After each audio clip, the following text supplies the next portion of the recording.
as proactive worshipers. Enter his gates with thanksgiving, and enter his courts with praise. Psalm chapter 100 verse 4. Shalom, beloved friends of the Lord Jesus Christ. To gain the greatest benefit from worship services, we should prepare our hearts and become proactive participants. We must be earnestly involved in singing praises, praying silently when the pastor leads prayers, and worshiping wholeheartedly when the choir sings. I too must feel rebuked by this writing. Many times I must feel defeated, returning from the place of worship with nothing because my mind wanders who knows where, or the place of worship is a means of changing beds. The proactiveness of the psalmist is written in today's reading. Enter his gates with thanksgiving, and enter his courts with praise. Psalm chapter 100 verse 4. I invite Mr. Christian Suharto from Bahtera Rajawali Nusantara, Baroness, to accompany the praise of the beautiful family of age, Kesia, Bahtera Kasa, to raise the following praise. Your ways are unfathomable, by each of our hearts. But one thing I believe. There is a beautiful plan. Your love is unexpected, amazing and great to me. The meaning of your presence is always real in my life. Chorus. Your presence is perfect. Your plan is full of peace, safe and prosperous even in the midst of the storm. I want to always be together. Feel the beauty, the meaning of your presence, Lord. In his book Folk Psalms of Faith, Pastor Ray Stedman says that he hopes everyone who comes to the place of worship can stand on the pulpit on the day of the service and watch the faces of the congregation during the sermon. Although most people seem to be paying attention to the preacher, many of the congregation's minds are elsewhere. Stedman writes, it would be interesting to know where people's minds wander during the service. In my opinion, we don't need to know people's thoughts during the service. Let us discipline ourselves to listen to the teaching of God's word earnestly and with an open heart. We must develop a hunger for truth that soothes our souls, inspires worship, awakens praise to God, and moves us to serve Him.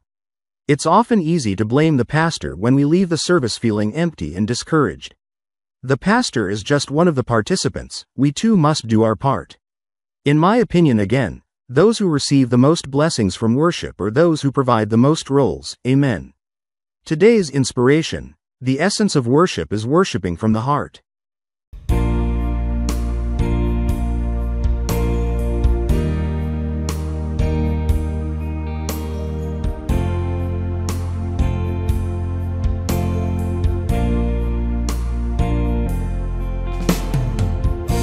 Jalanmu tak terselami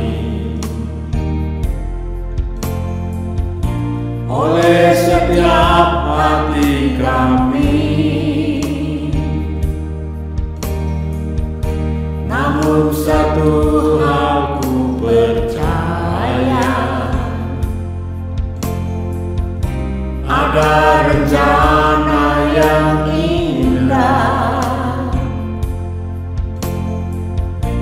Tiada terduga kasih-Mu, heran dan besar bagiku, arti kehadiran-Mu selalu nyata di dalam hidupku.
tiada terduga kasih-Mu.